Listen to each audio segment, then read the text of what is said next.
Selama ini Anda mungkin sering dengar ya kalau hipertensi itu ya udah harus minum obat seumur hidup.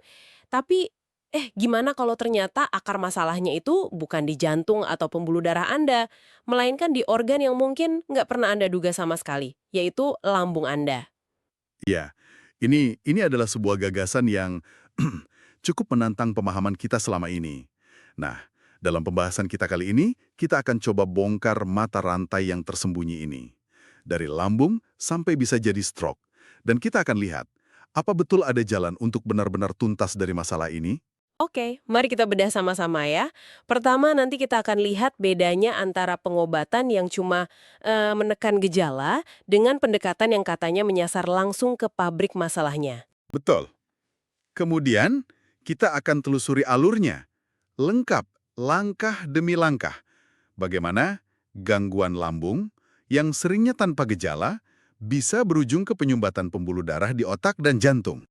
Dan yang paling penting nih, kita juga akan bahas soal sebuah program pendampingan yang katanya dirancang untuk merestorasi metabolisme tubuh kita dari akarnya. Dan gimana caranya Anda bisa mulai? Siap ya? Oke, siap. Kita mulai dari yang paling umum dulu ya. Seseorang didiagnosis hipertensi. Menurut pendekatan medis konvensional, fokus utamanya apa? Iya, menurunkan angka tekanan darah secepat mungkin. Tentu. Dan itu biasanya pakai obat-obatan kan? Nah, tapi menurut kaedah body calibration ini apa sih yang sebenarnya dilakukan obat-obat itu di dalam tubuh kita? Gini, sumber yang kita pelajari itu mengkategorikan pendekatan medis konvensional itu sebagai simptomatik. Simptomatik. Maksudnya? Artinya, yang diurus itu cuma gejalanya, simptomnya, bukan penyebabnya. Fokusnya cuma satu, yang penting tensi turun. Oke. Cara kerjanya itu dengan, bisa dibilang, memanipulasi organ-organ di hilir. Misalnya, ada obat yang fungsinya memaksa pembuluh darah melebar, itu namanya vasodilator. Ada juga yang memperlambat detak jantung, itu beta blocker. Atau yang kerja di ginjal untuk buang cairan, itu diuretik. Tunggu. Ini kan obat-obatan yang sudah standar dan banyak dipakai ya. Tapi kaidah body kalibrasi ini pakai istilah yang lumayan tajam. Kesembuhan semu. Wah, itu klaim yang berani banget. Apa dasarnya mereka bilang gitu? Pertanyaan bagus. Dasarnya begini. Menurut mereka, hipertensi itu sendiri bukanlah penyakitnya. Hipertensi itu adalah respon cerdas dari tubuh. Respons cerdas. Betul, respon tubuh terhadap masalah yang lebih dalam, yaitu penyempitan pembuluh darah oleh plak. Tubuh kita itu sengaja menaikkan tekanan supaya darah tetap bisa lewat, supaya oksigen dan nutrisi tetap sampai ke organ vital seperti otak dan jantung. Jadi kayak kita neken pedal gas mobil lebih dalam waktu selang bensinnya agak mampet. Biar mesinnya nggak mati. Gitu ya? Analogi yang pas sekali. Nah, waktu obat-obatan tadi diminum, mereka itu seolah membungkam alarm dari tubuh ini. Angka tensi memang turun, tapi sumbatan atau plaknya sama sekali tidak diurus, dibiarkan terus tumbuh. Nah, ini dia. Inilah yang mereka sebut kesembuhan semu. Pasien jadi tenang karena angkanya bagus. Padahal, menurut kaidah ini, akar masalahnya justru makin parah di dalam. Tanpa disadari. Oke, saya nangkap logikanya. Jadi kita cuma memoles angkanya di dashboard, tapi mesin di dalamnya dibiarkan makin rusak. Dan mereka bilang, pabrik dari semua masalah ini mulainya di lambung. Ini bagian yang paling bikin saya penasaran. Tepat.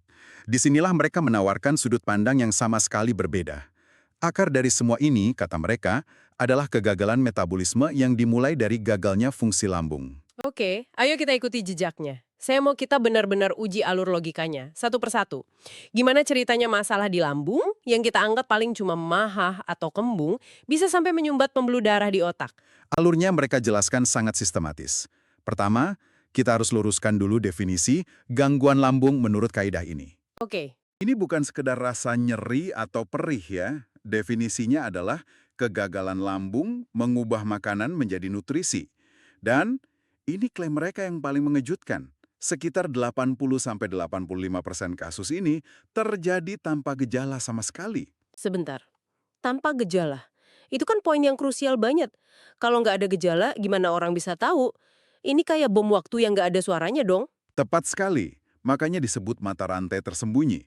Seseorang bisa merasa baik-baik saja, padahal pabrik nutrisinya sudah nggak berfungsi optimal. Dan masalah ini seringkali diperparah oleh kebiasaan minum obat penetral asam lambung, kayak antasida gitu. Loh kenapa begitu? Bukannya obat-obat itu justru buat meredakan masalah lambung? Nah, disinilah paradoksnya menurut kaidah budi kalibrasi. Obat itu kan kerjanya menetralkan asam lambung. Padahal, lambung kita itu dirancang untuk bekerja dalam kondisi sangat asam. pH-nya itu antara 1 sampai 3. Keasaman ini mutlak perlu untuk mengaktifkan enzim pencernaan utama. Lambung yang netral itu, kata mereka, ibarat pisau tumpul. Dan apa yang gagal dipotong oleh pisau tumpul ini? Protein. Makanan kaya protein, kayak daging, ikan, tempe, itu gagal dipecah sempurna jadi unit terkecilnya, yaitu asam amino. Kegagalan ini jadi titik awal dari efek domino yang panjang. Oke. Tubuh kita kan butuh banget asam amino. Itu bahan baku fundamental untuk bikin ribuan jenis protein lain, termasuk pasukan vital di dalam darah kita, enzim lipase. Enzim lipase. Saya pernah dengar.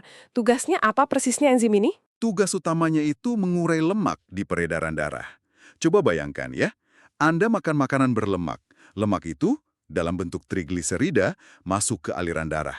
Normalnya, di sana sudah siap pasukan enzim lipase yang akan memecah lemak itu jadi energi buat sel. Oke, ngerti.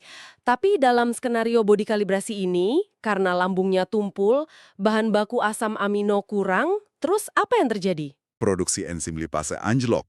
Akibatnya, lemak trigliserida yang masuk ke darah nggak ada yang ngurai. Cuma muter-muter aja di sana. Nah, sistem imun kita yang selalu waspada mendeteksi molekul lemak besar ini sebagai benda asing. Dianggap bahaya gitu. Betul. Akhirnya, sistem imun ngirim sel pembersihnya, namanya makrofag, untuk memakan lemak-lemak ini.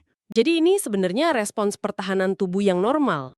Awalnya begitu, tapi masalahnya makrofag ini jadi kekenyangan lemak, membengkak, dan jadi lengket. Sel-sel imun yang bengkak dan lengket inilah yang kemudian nempel di dinding pembuluh darah. Numpuk terus, lama-lama mengeras. Tumpukan inilah yang kita kenal sebagai plak. Ah, jadi dalam model ini, plak itu bukan murni timbunan kolesterol dari makanan ya, tapi lebih ketumpukan sampah dari sel imun yang gagal membersihkan lemak yang tidak terurai. Tepat sekali. Komposisinya itu mayoritas trigliserida. Nah, seiring waktu, plak ini kan makin tebal, bikin rongga pembuluh darah makin sempit. Akibatnya, jantung harus mompa lebih keras, tekanan darah pun naik. Inilah yang kita sebut hipertensi. Dan kalau plak itu akhirnya menyumbat total, Kalau menyumbat arteri di jantung, jadilah serangan jantung koroner. Kalau menyumbat di otak, itulah yang disebut stroke. Sebuah mata rantai yang mereka klaim sangat logis. Dari lambung sampai ke otak. analogi yang tadi soal mengepel lantai sementara kran airnya masih bocor deras, jadi terasa pas banget di sini. Minum obat penurun tensi, dalam logika ini, ya sama sekali nggak nyentuh sumber kebocorannya. Persis. Itulah kenapa solusi yang mereka tawarkan itu sifatnya fundamental. Bukan menekan gejala di hilir, tapi merestorasi sistem dari hulunya. Pendekatan ini mereka rangkum dalam 4 pilar body kalibrasi. Oke, kalau tadi kita sudah bedah masalahnya, sekarang kita masuk ke solusinya. Apa aja itu 4 pilarnya? 4 pilar itu adalah, pertama, benahi pola makan. Kedua, benahi pola hidup, terutama soal jam makan dan istirahat. Ketiga, prosesnya ini dibantu dengan yang mereka sebut nutrisi fungsional sel atau NFS. Dan keempat, ini sifatnya opsional, ada terapi anatomi fisik untuk mempercepat pemulihan. Oke, pola makan sama pola hidup sehat itu kan nasihat umum ya. Tapi pilar ketiga, nutrisi fungsional sel. Nah, ini yang terdengar spesifik. Dan jujur aja, ini juga bagian yang bisa bikin orang skeptis, karena bisa dianggap cuma jualan produk. Apa bedanya? Itu poin yang sangat valid. Daripada kita sebut nama produknya, kita fokus ke fungsi yang diklaim oleh nutrisi-nutrisi ini. Mereka menguraikan intervensi nutrisi dengan 3 tugas utama. Oke, itu pendekatan yang lebih fair. Apa aja 3 fungsi utama itu? Pertama, ada nutrisi berbentuk sereal, contohnya lafmak, yang dirancang untuk melapisi dan menyembuhkan dinding lambung. Tujuannya supaya pisau yang tadinya tumpul itu bisa tajam lagi. Masuk akal. Jadi langkah pertama perbaiki pabriknya dulu. Lalu yang kedua, Fungsi kedua adalah memicu tubuh memproduksi kembali enzim pengurai plak yang sudah ada. Ada nutrisi spesifik seperti Epigalaxon yang diklaim bisa merangsang tubuh membentuk tim pembersih untuk mengikis plak-plak lama. Wah, jadi nggak cuma menghentikan plak baru, tapi juga membersihkan yang sudah numpuk. Terus, serpihan plak yang dikikis itu diapakan? Fungsi ketiga. Nah, disinilah fungsi ketiga main. Mereka pakai sumber karbohidrat khusus, misalnya beras Becafort dengan NADH. Tujuannya untuk mempercepat metabolisme sel. Spesifiknya untuk membakar serpihan plak tadi jadi energi. Jadi alurnya jelas, lambung diperbaiki, produksi plak dihentikan, plak lama dikikis, dan sampahnya dibakar jadi tenaga. Oke, kerangka teorinya sangat terstruktur. Tapi kan antara teori dan praktik seringkali ada jurang ya. Mengubah kebiasaan itu susah banget. Gimana body kalibrasi ini memastikan seseorang bisa menerapkan semua ini dengan benar di rumah? Ini aspek yang sangat mereka tekankan. Program mereka itu bukan sekedar menjual paket nutrisi, tapi sebuah metode pengobatan holistik yang intinya ada pada pendampingan intensif. Karena informasi saja nggak cukup untuk mengubah kebiasaan puluhan tahun. Pendampingan intensifnya itu seperti apa? Gini cara kerjanya. Setelah seseorang bergabung, mereka akan dimasukkan ke grup WhatsApp khusus. Di sana ada monitoring harian, peserta laporan apa yang dimakan, kapan makannya, gimana kondisi tubuhnya, tim ahli akan langsung bimbing dan evaluasi. Jadi kayak punya pelatih pribadi untuk metabolisme yang bisa diakses setiap hari. Betul, dan sarannya itu sangat personal, disesuaikan dengan kondisi masing-masing. Peserta bisa konsultasi kapan saja. Selain itu, berada dalam satu grup dengan orang-orang yang tujuannya sama, itu menciptakan dukungan komunitas. Itu sangat membantu. Jadi yang dijual itu sebuah sistem ya, bukan cuma produk. Ada ilmunya, ada alat bantunya, ada dukungannya. Nah, bagi yang mendengarkan dan merasa, oke ini kayaknya menarik, langkah praktisnya gimana untuk memulai? Prosesnya mereka buat cukup sederhana. Langkah pertama, hubungi admin BK mereka untuk memesan paket awal untuk 1 bulan. Setelah itu, peserta akan langsung dimasukkan ke dalam WA Group khusus pendampingan tadi untuk memulai programnya. Berapa lama biasanya proses ini sampai kelihatan hasil yang signifikan? Menurut data mereka, rata-rata antara 3 sampai 6 bulan. Tentu ini bervariasi ya, tergantung tingkat keparahan dan, yang paling penting, kedisiplinan pasien itu sendiri. Oke, jadi kesimpulannya, ini bukan soal mencari obat ajaib, tapi lebih ke memahami dan menghormati algoritma alami tubuh kita. Mengembalikan sistemnya ke setelan abriknya lagi.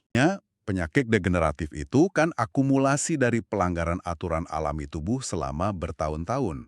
Maka, penyembuhan sejatinya ya datang dari memperbaiki pelanggaran itu dari akarnya. Dari metabolismenya. Pembahasan kita hari ini benar-benar membuka cara pandang yang berbeda ya. Sebagai penutup, kami ingin Anda merenung sejenak. Apakah Anda sudah puas dengan skema pengobatan yang Anda jalani selama ini? Dan tidakkah Anda merasa perlu untuk membuka pikiran terhadap sebuah kemungkinan untuk benar-benar sembuh dan lepas dari ketergantungan obat, dimulai dari sekarang juga?